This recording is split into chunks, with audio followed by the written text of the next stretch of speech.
Hello, welcome to my YouTube channel. If this is your first time to come across my channel, I will encourage you to hit the subscription button, like and leave a message or ask any questions that you desire. I'll be there to answer you. And if you're a returning viewer or subscriber, I'm always delighted to have you. So in today's video, we'll be talking about some sample questions that could be asked for the IELTS speaking part 1.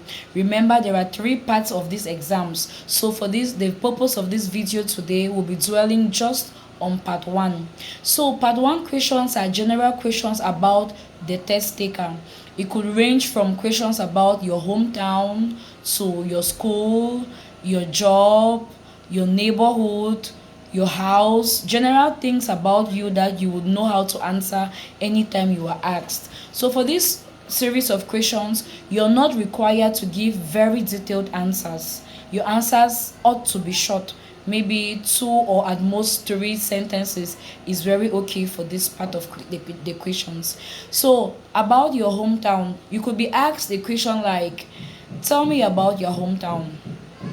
This requires you to answer based on your hometown. You could answer about maybe the place where you were born, or you could answer about the place you currently live in. It's the same thing. So don't get mixed up. Don't start panicking and asking yourself, does a hometown only maybe refer to the place where you were born and you don't maybe have an information, or you don't know a lot about where you were born because you were lastly there as a baby and you've never visited there again. So you start panicking, oh, I don't know what I'm going to say. No, if you don't know a lot about your hometown, it's okay to just talk about the place where you currently live.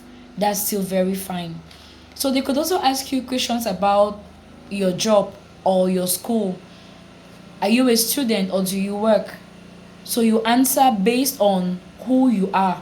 If you're a student, you could just directly answer by saying, yes, I am a student and I study maybe banking and finance at the University of Boya. That's a very good answer to that question. If you're a worker, you could say something like, I'm no longer a student, I'm working. I work with the microfinance, Raven Green Finance. That's very okay. So you don't want to be too lengthy in answering this kind of questions. They could also ask you questions about your home. Something like your neighborhood.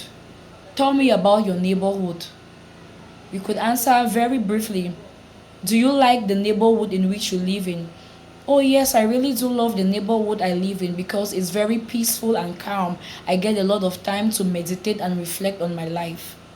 You could also answer this other way. Yes, I like the neighborhood I live in because you hardly hear incidents of robbery or attacks. It's safe to enter the house no matter the hour of the day or the night. That's very okay. So in this section, we don't want to answer too lengthy.